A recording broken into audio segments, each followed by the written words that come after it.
Crisis communication team is very essential.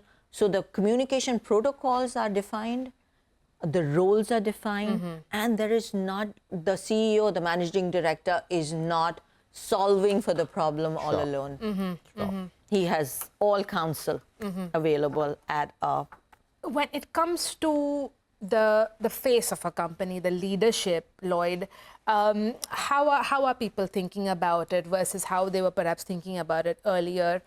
CEOs today, founders today, founders are out there all the time, whether it's on LinkedIn or whether giving statements, and they're not shying away from doing that.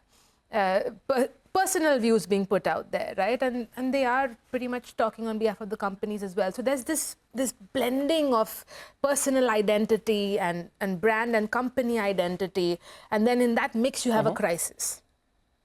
What happens? What's happening? What are leaders? What are executives thinking about right now?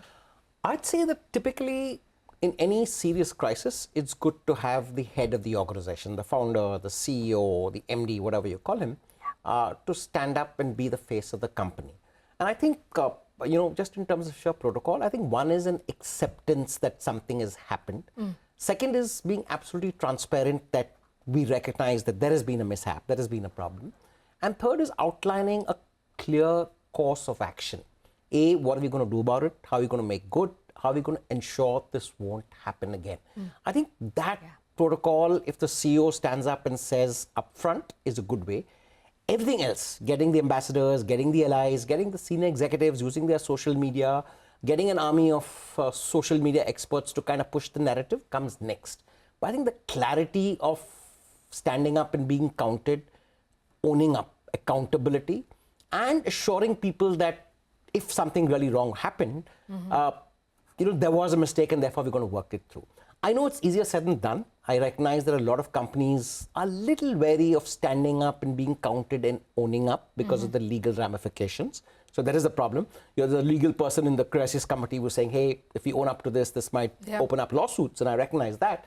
But I think purely in terms of a human-related crisis, I think when the CEO owns up, I think things tend to dissipate. A little bit of the temperature in the room comes down. And I see very often companies that push that out, that tends to make it a little sticky. And I do believe it's an area that needs to be addressed. I do recognize there's a legal challenge, but often I believe the best way forward is a bit of owning up and saying, here's how we're going to clean up the mess. No, I think leadership visibility is absolutely imperative in cases of at least high profile or let's say significant crises.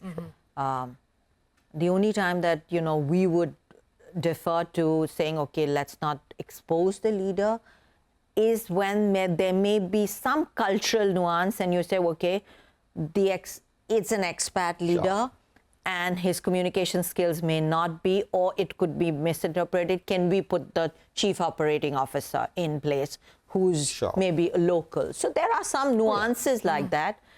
But yes, important, like Lloyd says, to look at empathy, accountability. Clarity. You have to take accountable that we did what we did in the circumstances and we followed the protocol, and what we promised to do as an action to make good is something that has to come from the senior most leader, whoever it be. Chief Operating Officer, CEO. You find the right voice for that situation.